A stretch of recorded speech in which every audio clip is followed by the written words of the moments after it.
Hill and VA Q&A for disability benefits. It was supposed to be Kerry and Ursula, but we decided we'd jump in and steal the show. So we're excited to be here. It's been quite some time since I've been with Carol, and she's obviously going to have difference of opinions. So we'll be giving you guys a full range of what we think about your questions, hopefully helpful to you. And then always, it's great to hear from you all as far as what you're facing and what's going on. So let's jump right in. John, good to see you. Recently had a C&P exam and would like a copy of it. Carol mentions writing a letter to request it. Is there a certain form to use or simply write a letter to the regional office? I've just found writing a letter to the regional office. And where else? Can't you get it online? Yes, that's it's really, if you can, you should really get online, because when you get online, and I think you go through the VA health facility, you want to be online where you get everything. And you can download. A lot of times the C&P exam may end up in your account before it ends up in ours. So it's a wealth of knowledge. So I encourage you to do that. But if you don't have that, then you can write to the regional office. Dave Peter, 1 of 2. Currently 90% combined, 60 for left ventricular hypertrophy, 30 for stage 3 CKD, 20% for diabetes, 20% for prostate, 10% for each foot bilateral diabetic peripheral neuropathy. It's a lot going on. All related to Agent Orange in Thailand, submitted TDIU on December 8th, had a QTC CMP on January 25th with blood work, urinary test, 3 blood pressure readings. DBQ submitted January 29th. How long should the decision take? It's really, really taking much longer. And I'm finding out if it's going to be denial, it may come out a lot quicker than if it's going to be approval. I'm seeing C&P exams sitting in the account back to August, July of last year. And when I write to the VA, they say, wait your turn. We're going to everybody. So there's no rhyme or reason, but I'm trying to tell all my clients, it is taking longer and longer and longer. Every time we do this episode, this podcast, it's taking longer for initial claims, for everything. So just because you had a C&P exam doesn't mean you're going to get a decision anytime soon. The longer it takes may be better news. Yeah. It's easy for them to deny quickly. That's for sure. Misambiguity. If a veteran does not file for any type of benefit compensation claim, what can the spouse do and what is the spouse eligible for, even though the veteran has not applied for anything? Filed a claim to include meds for service connection also contributed to a condition. VA stated RX is not disability, and I listed RX and listed side effects. VA ignored. Any comment? Well, if the veteran is alive and he hasn't gotten any service-connected benefits, the spouse is not eligible for anything. And it doesn't, so he needs to apply, and he can apply for both the service-connected condition or something that's caused by the medicines, which would be secondary to the service-connected condition because you're using the medicine for that. Or if it's, you can apply at 1151 as well, right? If VA medication causes some disability, then you can get benefits for that, can't you? Right. If there was some medical malpractice treatment. But if you're asking if your husband is dead and he never filed anything, then yes, you can file for DIC, that's dependent benefits. And you would have to show that the veteran died due to a service-connected a problem that should have been service-connected if he never filed any claims, or one that was service-connected if he did. I think you said he never filed any claims. So you can still file, and if you can prove that he should have been service-connected for this problem and it caused or contributed to his death, you can get DIC benefits. You can also get benefits under a pension, and that would be solely based on your income. Is Washington, D.C. Naval Yard a part of any toxic base class action lawsuit? No, not to my knowledge right now. You can look on our website, Nate, if you throw this up. We have a toxic map of where and when the toxins were used across the U.S. We're constantly updating that. Yeah. I don't know off the top of my head if the Naval Yard in D.C. is on that map yet, but I would look at that and see what chemicals were used there and what diseases those cause.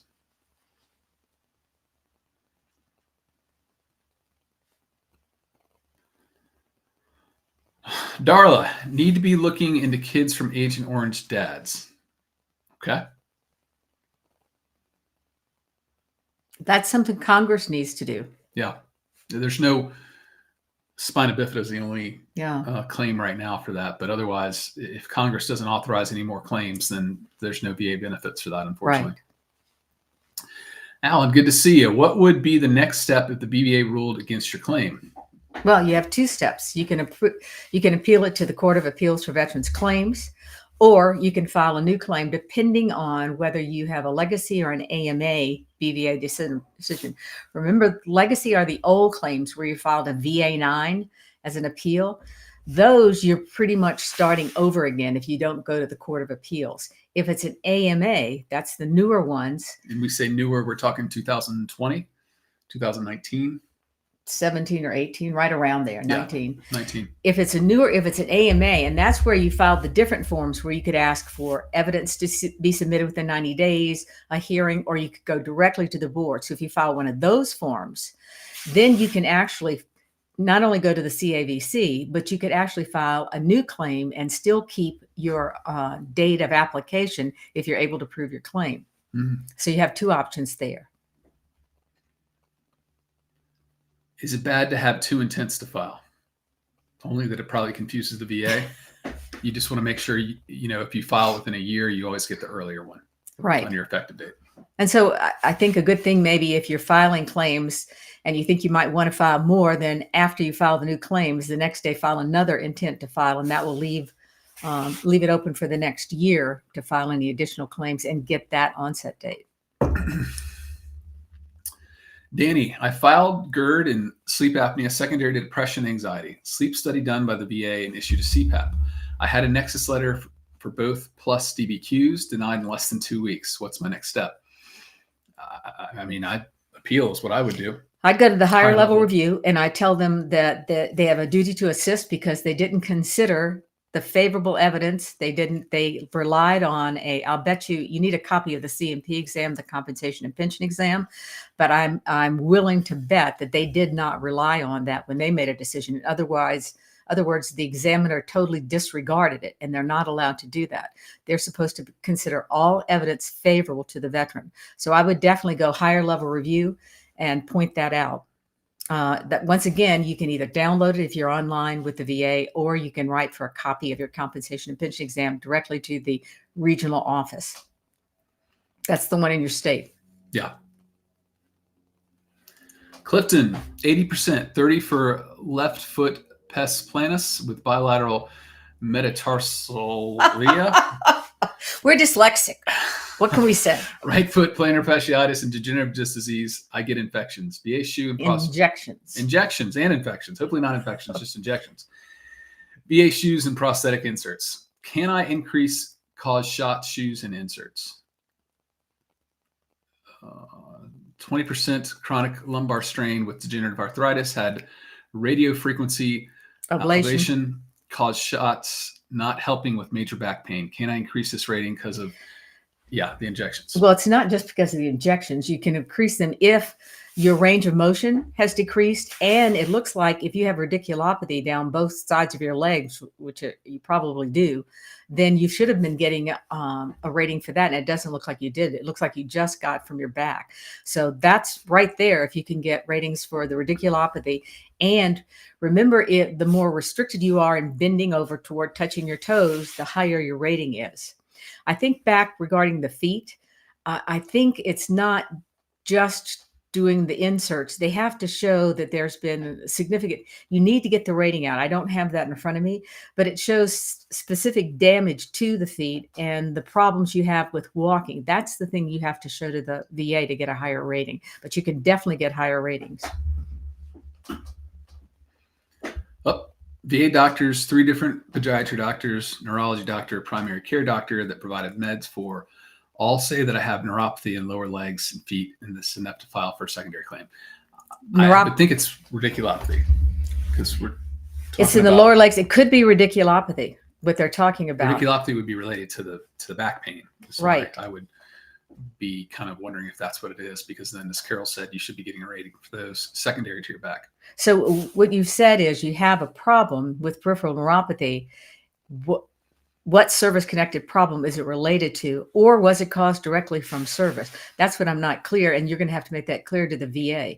And if you can get any of those doctors to fill out DBQs, the disability benefits questionnaires regarding your feet or your back, that's very helpful to your claim. And if they would care to write why it's service-connected, that's even more helpful. Mm-hmm. Frank, is a certified medical assistant considered by the VA a medical professional? I don't think so. I don't even know what that is. I've never run into anybody who's under that. In CFR code 7913, 100% rated diabetic is the same condition as type 1 diabetic. That's unless you have 2 pancreatitis. In either case, the 2 have the same treatment word for word except name, right? I'm not verbatim familiar with that reg on top of the head. No, and a 100% rated diabetic is the same thing as a type 1 diabetic. A type 1 diabetic doesn't, I don't really know. I can't answer that. I know just because you have diabetes, that doesn't mean you're at 100%. It all is determines, like, if you are on dialysis, yes, that's 100%. But other than that, unless you've had a number of, what's the horrible reactions where you end up in the hospital numerous times. I don't have the rating in front of me. That's not 100%. So I'm not sure about that code. I'd have to see that. And type 1 diabetes is are you saying if the pancreas is gone or not working at all? Then you end up with type 1 diabetes. Right. But you still, as long as you get the insulin shots, you're not 100%. Right. Because at least I've never seen that. I'm sorry. I'll have to look that up. Another step. Good to see you. Long story sorry. Left active service in 2012, denied sleep apnea in 2013, not service connected. Evidence was 2103 VA diagnosis for sleep apnea with CPAP. My SOC, 2 buddy statements, and service treatment record include sleep disturbances, no appeal. Since then, I have learned a lot about the VA process and much smarter. Thank you, Ponton. I have my C-file and discovered that the VA made their decision without a C&P and DBQ for sleep apnea. I was given a C&P all at once, and the DBQ was completed for everything else on my claim. I was already service connected for PTSD and tinnitus. At the same time, I was denied sleep apnea. I was awarded service connection for sinusitis. Did the VA fail duty to assist or Q? Should they have made, well, you answer that first. They should have. That's a duty to assist, but because you didn't appeal it, I don't think there's anything you can do. Duty to assist, unfortunately, is not Q. Right. So you don't have a claim there to go back all the way. If you don't appeal it, that duty to assist dies. Yeah. Should they have made a secondary connection at the time or asked for more info? Again, they didn't do their duty to assist, but that's not appealable. So Q does not work here, unfortunately, for the duty to assist. And it says, unless back pay is involved, likely an increase from 70% to 90%. I'm going to move on and submit supplemental for my sleep apnea to be secondary. My new evidence is a PACT Act service connection for rhinitis and DBQ for my civilian doctor with nexus statements connecting my diagnosed sleep apnea with my rhinitis and sinusitis. Thank you for your patience. I think that's a great angle there, by the way. Right. The only way that I know of that you could go back and get that reopened is if they made a legal error back in 2012. For instance, say they made a decision and within that year, you submitted additional evidence in regard to your sleep apnea. That would mean that's an open claim. So there are some legal errors, but right now, without knowing more, I don't see any Q. But right now, I think the more important thing is to make sure you're getting that service connection now so you get the proper rating going forward. Right. Angel, is the VA problem list in your medical records considered a diagnosis, and is it good enough for a claim? It's good enough to start a claim. Yeah. That's what I would say. And then the VA would need to probably do a duty to assist C&P exam to verify that diagnosis. And a lot of times, even though the medical records say heart disease, the VA doesn't take that at face value. Right. They're going to investigate that and make sure all of these things that you're claiming are currently diagnosed properly. Another step. In wait mode for Camp Lejeune for my dad. I'm sure it'll be a long wait. Any news is always encouraging. Have you heard anything? I've heard that they've settled at least 8 claims so far Out of 160,000. Yeah. So that's not that many, considering they've had these now for going on a year. So I'm not holding my breath. A lot of the claims they're settling are ones where veterans have entered into what is that? It's like a negotiated the offerings they've given, which is usually a lot less than it's not based on how bad it is. It was based on time there. Right. So people that don't have a very bad problem, they're going to go for that. Great. But people who have any significant problem at all, that's not compensating. Yeah, they should definitely not do that, the settlement process, because as Carol said, it's not based on the degree of the disability at all. Remember last year at this time, they had reported to the judge, they being the people that have filed these claims and the VA. And the judge said, how many of these cases have you settled or offered settlement? And they had said none. So in the last year, they've only settled 8 that we know of. So unfortunately, you're right. It's a waiting game still. Yeah. Jamie, how likely can one service-connected IBS through Gulf War presumptive? If you are in the Gulf and you have IBS, that is presumptive, period. That's you should not, if for some reason they screw that up, which they do, then you need to appeal. But if you have IBS and you were in the Gulf, it's 38 CFR 3.317 is the regulation. And it says that those are automatically connected. You don't need a CMP exam for the nexus. And if you are denied, file a higher level review. I'm seeing some crazy decisions, and I can only think that these people are new and they really don't know what they're doing. Yeah. I mean, I'm looking at them and they make no sense. I'm seeing decisions where in the rating, in the letter, in the narrative, they don't give them SMC for loss of feet or SMC for loss of ability to speak, but in the rating sheet, they don't give them, but there's a separate sheet that says special monthly compensation awards, and they're listing all these things that are not on the sheet. I mean, they're not making any sense. So I'm just telling you, appeal. And sometimes you need to cite exactly like the Gulf War presumptive. You can just Google that and get that online, because then hopefully the rater, the second person is supposed to know more than the initial person. It's a real problem. Higher level review. Yeah, the VA has lost a lot of people. They're really trying to hire and get back up to speed. But these people take a while to know what they're doing. And I'm seeing a lot of decisions. So things like that can be denied, but they shouldn't be. Michelle, I filed a claim in 2008 and was denied in 2013 for neck and shoulder pain. I was granted 20% for herniated disc C-spine, but was denied shoulder pain. I just received my C-file noticed on the DBQ. The examiner marked no to does veteran have radicular pain or any signs due to radiculopathy. My medical records have cervical neuritis and radiculitis documented throughout my records. Can I file an appeal, or is it too late since my claim is 10 years old? That is too late. You're going to need to file a new claim, unfortunately. But it doesn't hurt you. Once you win on the new claim, you can ask for an earlier effective date, saying that, I mean, I don't think you're going to get very far, but you could say that, there was a clear and unmistakable error. If those medical records are strong and there are lots of them, that gives you maybe a chance, but it's not a good one.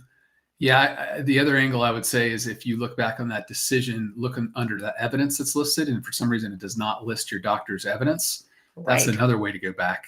If they had that evidence and they didn't list it or discussed it, then you can say this evidence was pending. This evidence was before you at the time of the claim, and you didn't discuss it, and therefore it should go all the way back. Right. MH, can a 30% mental health rating with a 40% lumbar back disability be enough for IU? Yes. Also, have you experienced with a VA rater denying TDIU claim, even though the CMP examiner stated the vet can't work? Yes. Yes. Again, this is what Carol says: appeal, higher level review, and hopefully they get it straight there. Now, what if the examiner said you can't work, that's great. But if this was a case where the examiner hadn't, what you would need is to get just a vocational report, because the combination of those two things, lumbar means you can't do any heavy work. Mental means maybe you can't do any light work. And the combination would prevent you from working. So that's a good claim. Russ, I received 30% for migraines. They said I have them once a month. However, I have it documented once a week when I have to lay down in the dark.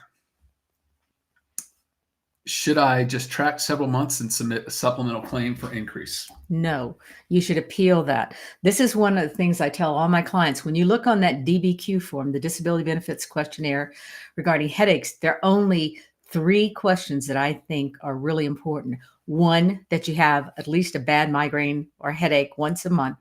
2, that you have to lie down, which they call prostrating. And the 3rd is that you can't work because it interferes with your concentration. So, or what do they call it? Interferes with economic livelihood. Yeah. That means that you can't work. So if you have to go lay down in a dark room, you're not going to be working. So I think you ought to appeal that and point out what you have to do. Even if you are working, if it's interfering with your job, you're having to take all the time off to do that. You're, not working with your coworkers are working or something like. It's just showing that it's interfering with your ability to make a livelihood, even if you are working. That's how you get to 50%. You don't have to. You don't. I'm sorry, you don't have to be not working. But the other thing you ought to do is, if you can, if this doesn't work, is get a statement from your boss, if they will, or co-employers about how often you have to leave work or that you're not able to function. But I would not give up the appeal. You can either file a higher level review, or you can go do a supplemental appeal for an increase and point out if you get a letter from your employer or other employees. And also, if you point out, is there any medical records that weren't submitted showing this problem? But it's not how many you have a month. I think what's missing here is the fact that they say you are able to work through these. So that's what you want to concentrate on. Yeah, you've got the highest rating for how many you have a month. Now Right. You need to focus on how it's a detriment to your ability to work.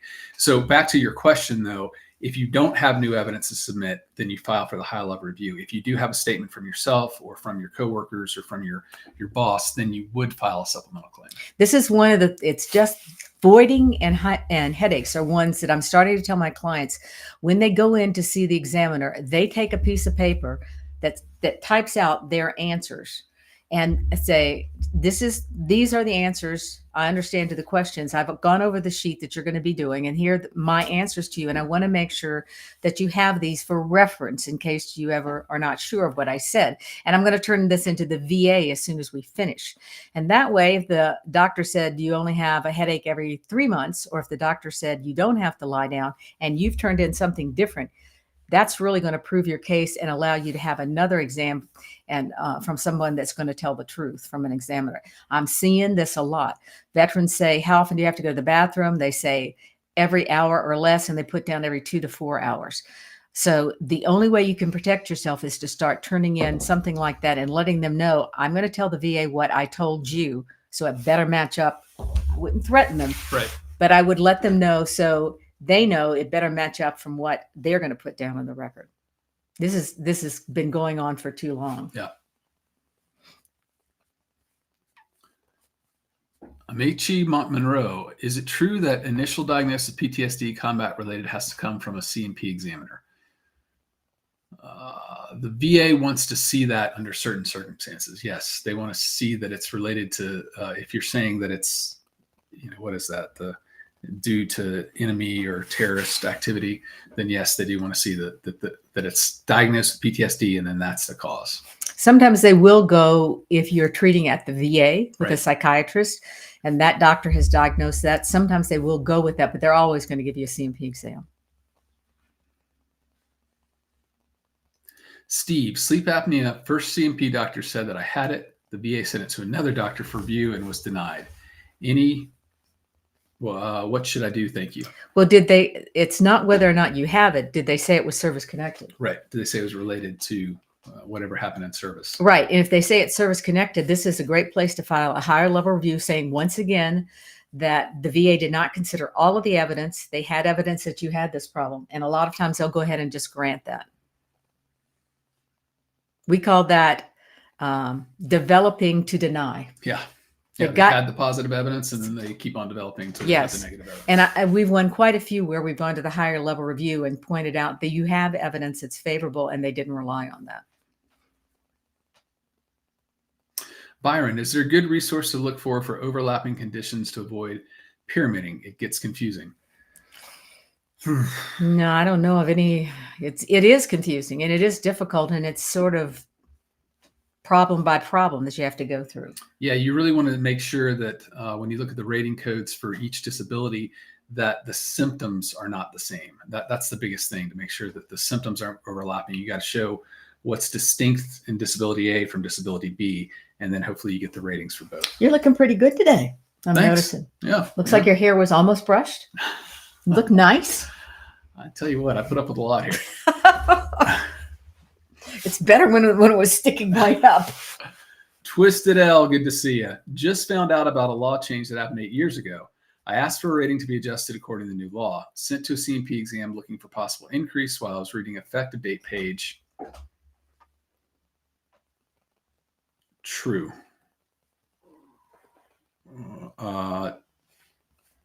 TDI due denied for lack of evidence. PTSD standalone. They stated that they find that the vet is still capable of employment, although vet has not worked since 16 and works for family member ATM. Put in 4138 and 214192 with original claim. Supplemental or HLR. If you're submitting new evidence, then that's definitely supplemental. If you want to get that new evidence in, if you have it all there and the VA just messed it up, then that's where you go for the higher level review. It looks like this is one where you're working, though. Aren't you working for a family member? Yeah, it's a sheltered employment. It's shelter employment. And what's the new cases that came out on that? It was LaBruza just came out. It's a case that we won in the Veterans Court last week, actually. And it talks about the when and where, you can still work in a sheltered environment. But if you're working for a family member and the family member is saying, look, I'm employing this person just because they're in my family, and they wouldn't be hired in a competitive arena, meaning like if you weren't a family member, they wouldn't hire you to do that job or give you the laxity or the breaks that you're getting. So that's where I would go if this is a family member. Make sure they fill out a statement for you. If they put that statement in, then obviously you want to go the supplemental realm because it's new evidence. In the higher level review, you can't submit any new evidence. But I don't know that you're going to win it at the regional office. Yeah, that's a BVA appeal for sure. Yeah. But you need to get all the evidence in before you go to the BVA. So I put a supplemental claim with what Matt said, outlined by your employer. John Johnson, please could you tell me why my information was sent to an ACE exam? My claim was remanded by BVA for sleep apnea secondary to tinnitus. Is the bad or good? Been waiting for 6.5 hours.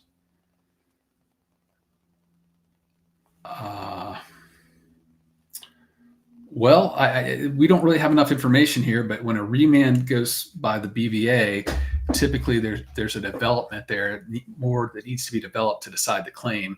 One thing we see most of all is a CMP exam to get more evidence, medical evidence in particular, of the disability and whether it's related to service. So that's probably why they sent it there, to see if it was secondary to what's already service connected out. And this is why it's so important to get a copy of your compensation and pension exam. I just saw one today I was reading, and the veteran had filed for erectile dysfunction secondary to PTSD and the medication he was taking. The examiner said he did have erectile dysfunction. He was not service connected because the service medical records did not show any problem. That's not the issue. And so that's clearly a duty to assist. And that may have been what happened here and did not get caught until it got to the BVA. Mm-hmm. So always look at the reason why, if you were denied, why. And that's when you file the duty to assist, that the VA did not evaluate you regarding the actual claim that you filed, claim being service connected due to tinnitus here. So you always, rather than wait for this to go all the way up to the BVA and back, always look at the CMP exam, the medical opinion, and see why exactly they denied you. I'm finding that a lot, that it's service medical records when that's not what was claimed at all. Or I'm finding that they say it's not related to toxic. We're not saying it was related to toxic. We're saying it was related to PTSD or tinnitus. So you really, before you do anything, you need to know why they denied you. That's crucial, because if you keep arguing something that's not what they were talking about, you're not going to get anywhere. And I'm seeing a lot of that. And again, this is what we say all the time: knowledge is power. Yeah. You're getting the knowledge here from looking at the exam. You want to make sure the question to the examiner is right as well. Yes. Making sure the question saying, "Hey, is this secondary?" If the question's not right, then the doctor has no chance, frankly, of answering it correctly. So you want to see what was the question, and then what specifically did the doctor say, and that's what's that's what's going to give you the answer to why you were sent to the exam here. Tom, what's a reasonable amount of time to wait after CMP to expect a decision back from VA? Well, Carol spoke to this earlier, and that we're seeing the delays just be more and more and more. I think what we're seeing. I'm seeing August. CMP exams back to August and July, just sitting there. And I write and ask that this be expedited. And I'm getting these form replies that saying we take them in the order in which they're received, which is not true. But that's what they're saying. And there's no way you can push those unless you're at the regional office, 85 or older, you have terminal, you're homeless, suicidal, Purple Heart. They're just so backlogged that they're just not moving them. Shim Howard, for anxiety claim, if it was documented on discharge medical, but I can't pinpoint an exact stressor, would the CMP examiner try to pull that out, or is it up to me to come up with specific events? Your claim is not based on a stressor. Your claim is based on the fact that you had a mental problem, anxiety in service, period. Okay, so they shouldn't be going back and doing that. Remember, if your service medical records show you developed a problem in service, that should be service connected. C.Y. Brown, HV 10% for stroke, can file for left side deficient residuals Friday. What's the best way to file for residuals, including depression and anxiety? Already on anxiety meds. Thanks. RFY. Is to list all of the problems that you have. I mean, the VA probably won't read your medical records. They may read your medical records. I find they usually, many of them don't. So what you want to do is be very clear. I had a stroke because of my hypertension, and these are the problems that resulted from it that I still suffer from. Okay, and make sure it's thorough. And I'm filing a claim for all of these secondary to my hypertension. T.A. Chapman. Yes, Good to see congratulations. you. I was just been rated 100%, previously 90, but they continue my unemployability. I want to work without fear and constant paperwork. How do I ask VA to remove the TDIU unemployability? Well, if you were rated a scheduler 100% straight up for one disability or combined, then that should automatically replace the TDIU.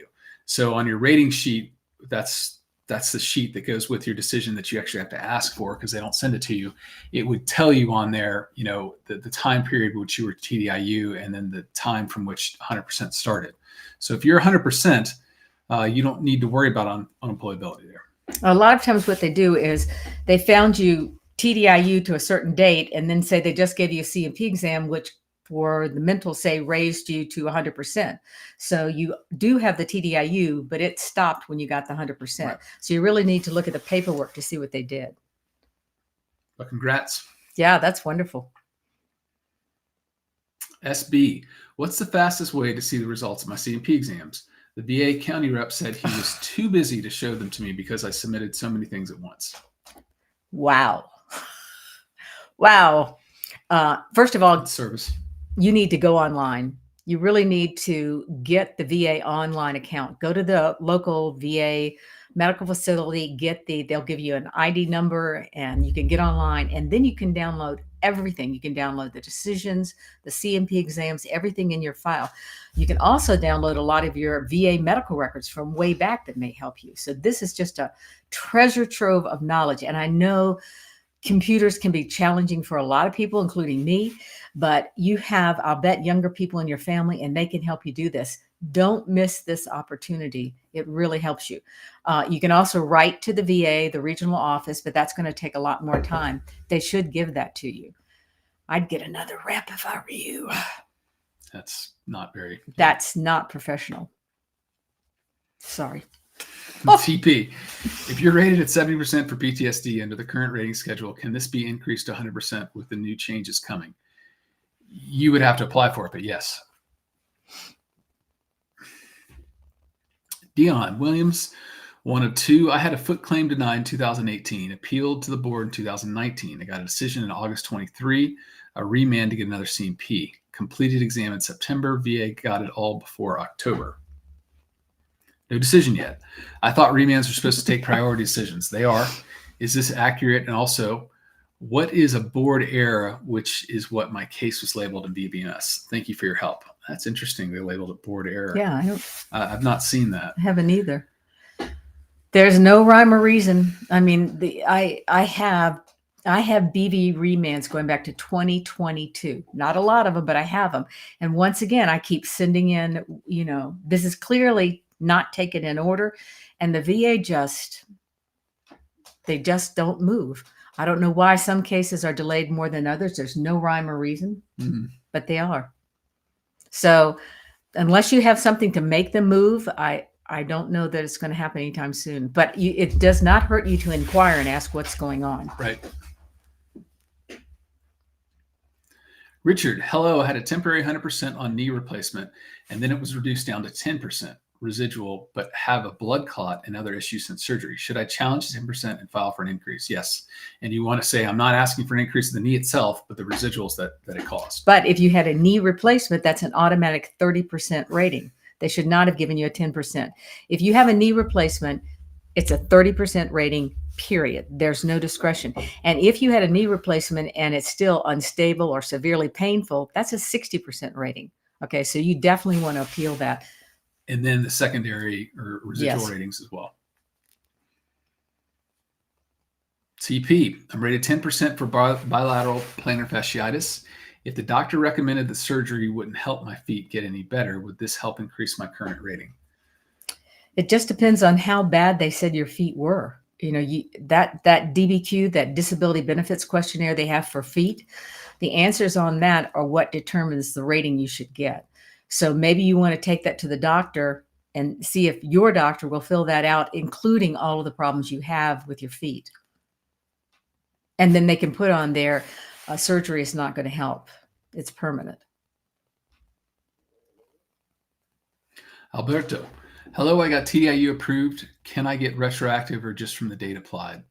The rule is the date you applied or the date to which you're entitled, whichever is later. Mm-hmm. So if this was related to another underlying claim, let's say you had PTSD is a common one where you ask for an increased rating, and the PTSD is what caused the disability. So if you got the 70% for PTSD and then you ask for IU, it should go back to the beginning of that service-connected claim if it's all within, on the same appeal. So you were granted 70% for PTSD. You filed a claim for TDIU, and they're going back. Okay.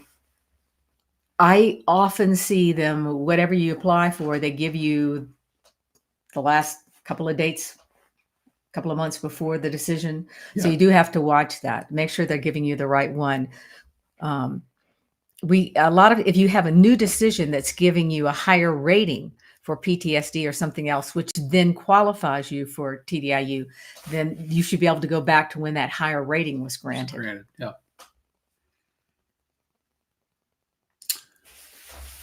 Well, Ponton, assuming medical health changes enacted in June, is it possible to file now and receive a rating and then file for increase under the new criteria before my intent to file expires in September? FDC PTSD ready to submit. Don't wait for the reg to change. No. Submit that now and get it going. You always want to get it there as fast as possible to get all the money that you're entitled to.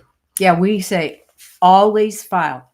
Please file right away. If you're saying, should I? The answer is yes. Joseph, review C-file of 1991 claim was denied for no record of ankle and back issues. The VA did not request records from all the providers listed on claim, only DOD. I don't know that you're going to be able to get with that. I found the ankle listed in record 3 times and back once in medical record ICF. Is this enough to claim Q? They're saying it wasn't listed at all and it was listed, then maybe there is Q. Maybe there is Q.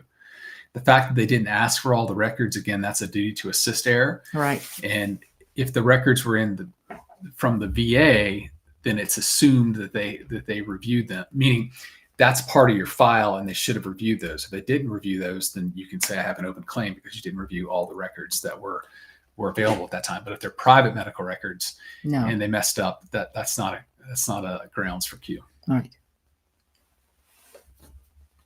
Tom, would it be easier to claim high blood pressure secondary to sleep apnea, claim in process, or secondary to PTSD? Thank you for all that you do. Claim both. Yeah, do both. And even though you've already filed for the secondary sleep apnea, you can amend that for the PTSD. The claim is for the high blood pressure.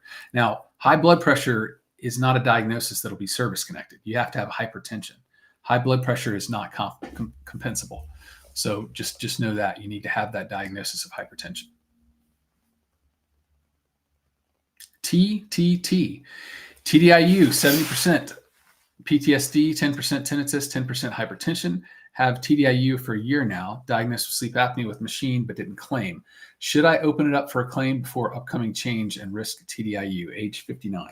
You're not, if you're filing just for sleep apnea, you're not risking TDIU claim. You're not. The question is, are you going to get more benefits?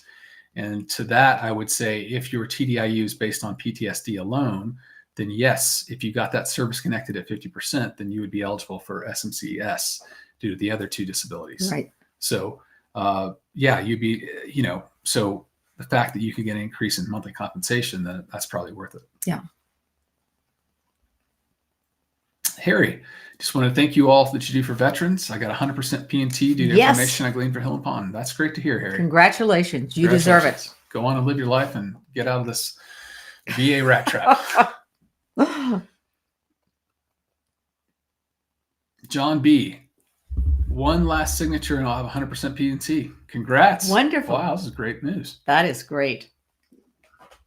This is really what excites me. Yeah. Veterans getting what they're due because you deserve it. Yeah. Benton, I suffered from back pain after 2 surgeries. The first was in 94, second in 2005. I was on active duty till 97. Is it an easy thing to claim since I still have pain since 1994? I mean, if you had a back surgery in service, and you have back pain now, I would hope the VA could get that right. And service connected. You need to have more than back pain now. You need to have an actual diagnosis. But if you have a current diagnosis, then yeah, it's a strong claim.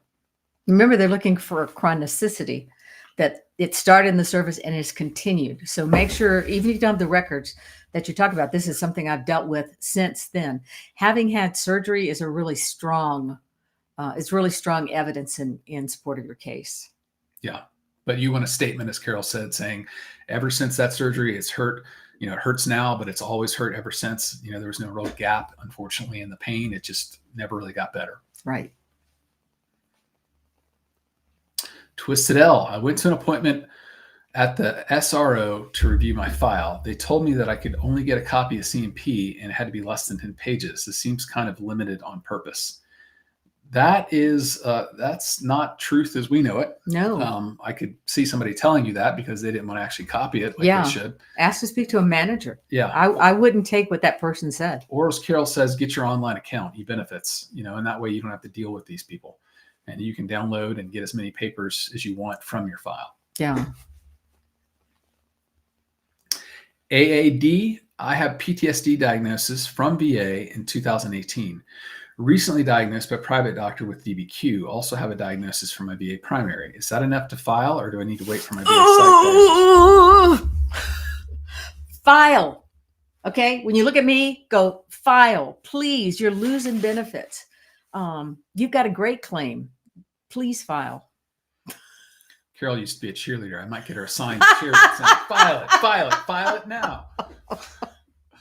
I'll take it.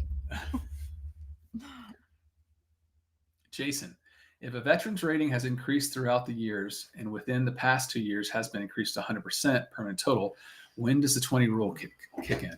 For the rating, it kicks in from the date from which the rating started. Right. So unfortunately, the 100% only started when you just got it. The ones before, if they lasted 20 years, they can't reduce it below that. Remember, there's a 5-year rule. People talk about 10-year rule is the service connection. They can't take the actual service connection away unless they show fraud. 20 years is if they can't take the actual rating away.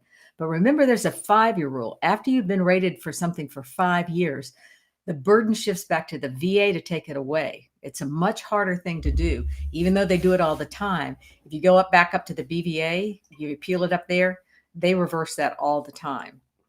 There are certain things they have to show that you've improved in day-to-day living in this regard, not just that they rated you after 5 years and it looks like you can bend over farther. Okay, you have a 5-year presumption that this shouldn't be reduced. So always use that.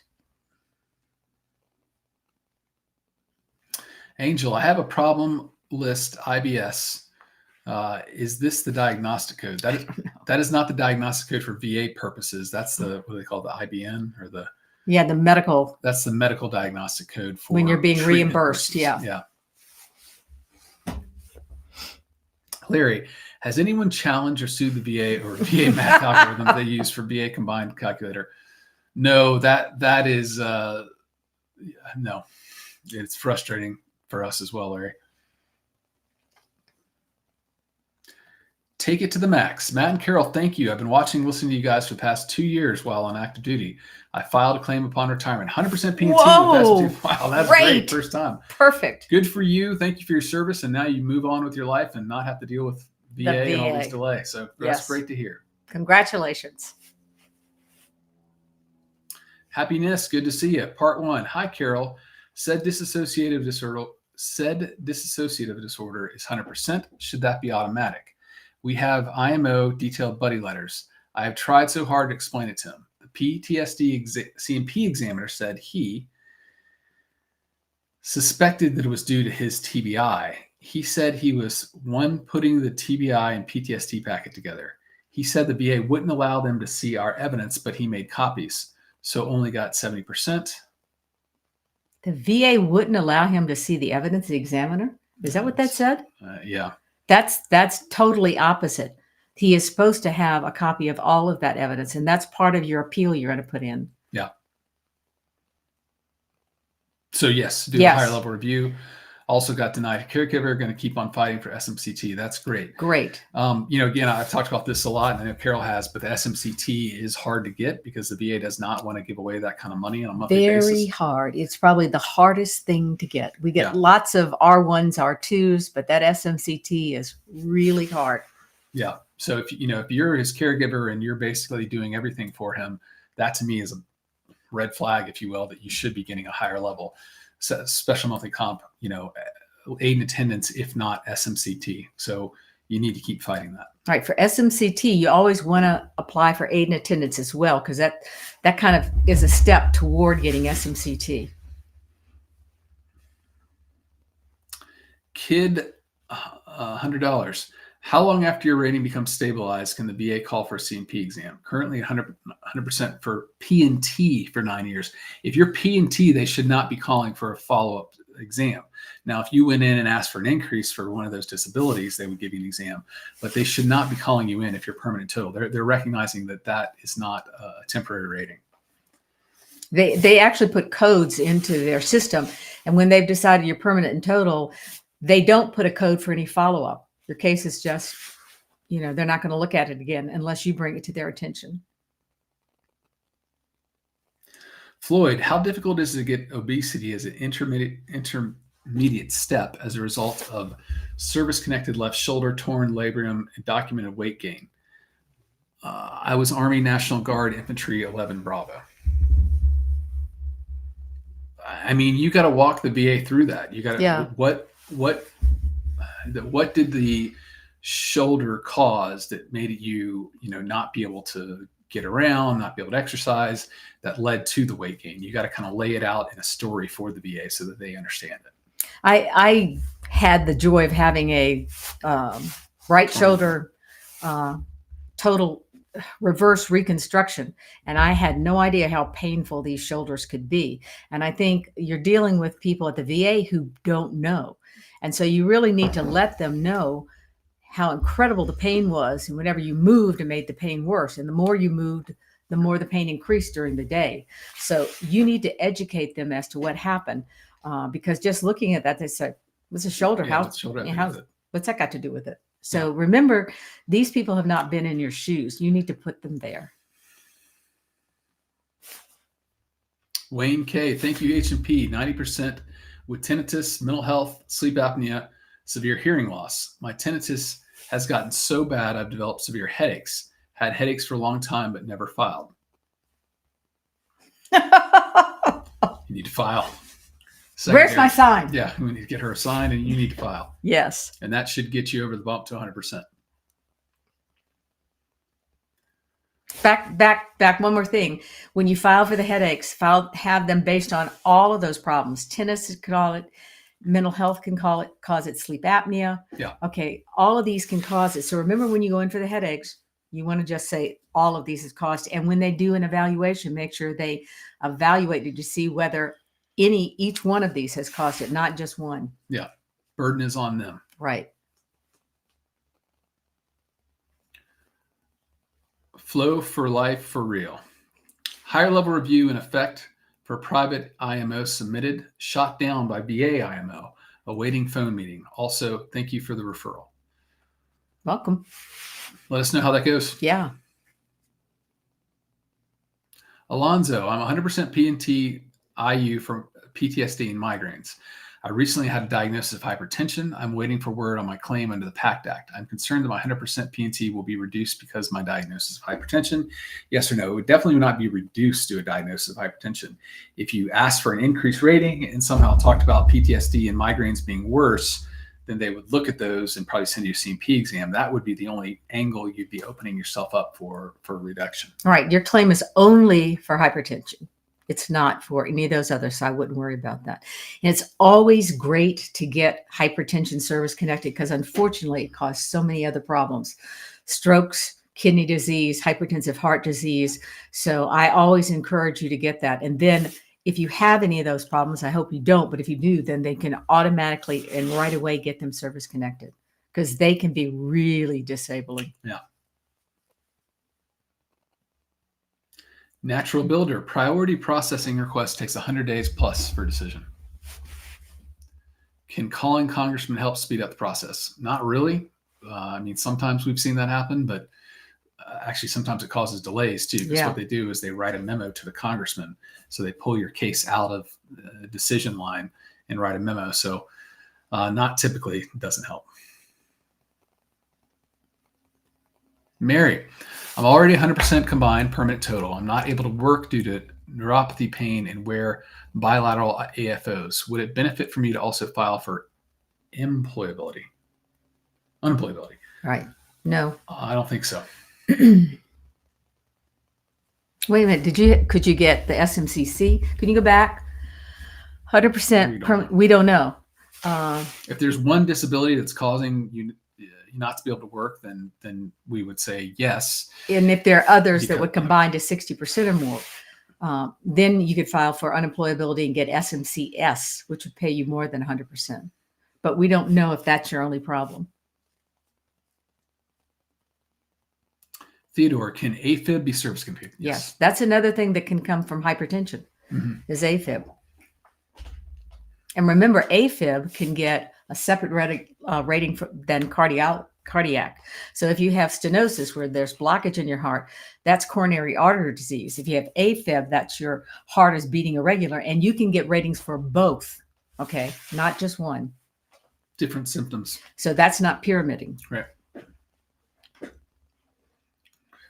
Parsons, thank you, Helen Ponton. Filed all my claims on my own, armed with what I've learned here. I'm 100%. Wow, this is great. This is our best day yet. Yeah. Congratulations. Congratulations. As Matt says, live your life. Yeah. Wayne, good to see you. Had CMP for hearing loss increase. Went from 30 to 40, but feel the examiner was not thorough. I complained to VA. Can I appeal or higher level review as I'm totally deaf without hearing aids? TDIU is in the works. But remember, they rate you with the hearing aids, don't they? I can't remember. I don't know. The hearing tests. So they are all over the place. They're the one areas that I'm always hesitant to tell my client what to do, because I see people that have an 80% and then they get a CMP exam and all of a sudden they're down to 30%. I mean, it's really scary. These audiologists, I mean, I don't know. If you really feel like you're totally deaf and I have clients that will get, this is one area when you have the audiology test at a private doctor, the VA really doesn't consider that, but it does show the depth of the disability. So I would encourage you to do that and turn that in as well as appeal. You could, while you're appealing, I'd get something like that to turn in. Daryl, I won my supplemental claim and they got an effective date correct. It's to the end of service, 24 months. Hill and Ponton were the only ones who told me that the correct effective date would be. Huh. Well, I'm glad Congratulations. You got it. Yeah, glad you got the right date and you got those benefits you deserved. Yeah, we're so happy to see this. We haven't seen this for a long time. Knowledge is power, guys. It is. Jess, can a claim be denied when a nurse practitioner says the condition is age related? It can be. That's a basis they can use. Should it be? No. We have an expert orthopedic surgeon, and he said things are not age related as far as the orthopedic. They're people in great shape orthopedically. Right. And then there's trauma. Causes. Unfortunately, they've started using nurse practitioners, but I can tell you the BVA doesn't like that. When you get up to the BVA and you have an orthopedic saying this is service connected, they're much more likely to take that than a nurse practitioner. Laura, what takes precedent, intent to file, or when a condition first arose for TDIU that is paired with an increased rating for both that have been approved? We'd need more information here, but intent to file lets you go back within that year before you filed. So if that's earlier, then you'd want that. If the condition arose after that or after you filed, then it would be that date. So it's the date of filing or the date the condition became present, whichever is later. So say you filed for TDIU in September, and then in December, you haven't been working for 2 years. And then December, the VA granted you 70% for PTSD back 2 years to when you weren't working. Then they can go back those 2 years, okay? Because you just got a grant that qualified you for TDIU. But if you just filed for TDIU and you don't have any pending claims, they've just been sitting there for a long time, then you're probably stuck with the date that you filed. So, a lot of times we need more information, but that's just a general thing to look at. Yeah, if that 2 years goes back to an underlying claim, again, yes. Like we talked about before, PTSD is a claim you're continuously pursuing, trying to get the correct rating, and then you put in IU, it should go back to the beginning of that underlying PTSD claim. Okay, here's an example. I had a client. You put in IU. We filed in 2012. Yes, it's still going with the VA. And TDIU wasn't filed until they came to me, say, in 2016. When they found the veteran this year, entitled to all of that all the way back to 2012, he got TDIU back to 2012, even though he had filed it in 2016, because they just awarded him service connection for the stroke. Okay, so it's complicated, but yes, you can go back before the date that you filed TDIU in that situation. Richard, I had back surgery in 2022 for degenerative disc disease with spinal stenosis. I have a rating 40% for this. VA wants to do another back surgery, but for the arthritis in my back. Would I get another 40%, or would they consider that pyramiding? They consider that pyramiding. I'm currently at 80% rating, but I do have TDIU. Should I stay where I am or try for PNT? I would say, as far as trying for PNT, a permanent total, I would say, look, this is not getting better. In fact, it's getting worse. The doctors don't say it's getting better. I think I should be permanent total. So I would tell them that. Yeah, they want to do surgery because it's just getting worse. We are coming to that time. Oh, so let's take 2 more questions. Alex, have you considered recording these Q&As and making them available on our website? Tough to keep up when taking notes. You talk too fast. They are available on our YouTube page. So Nate, I don't know where if you can put in if you go to our YouTube page, they should be there, and you can go all the way back to the first time we did a recording.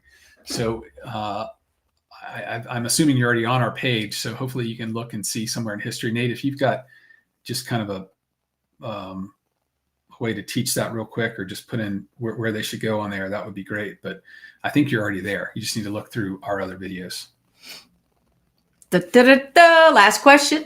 Eric, Filed PACT Act for rhinitis before October deadline, August deadline, to get back pay from when the law was approved. Got 10%, but the letter said effective date was March 23. Should I appeal? Yes. Get it. You know where you need to be. You appeal that until they give it to you. Well, folks, thanks again for another Q&A. We love doing this. We love hearing all the folks who are getting the benefits they deserve. Please keep it up. I mean, for those of you who are still fighting, I hope you see that and see that there is an end in sight and that you should be getting the benefits you deserve. But thanks again. We look forward to seeing you next week. This was the best day ever. Think of all the people that won. I am so happy. You made her day. You made my day. And the rest of you keep fighting. Keep it up. All right, folks. Take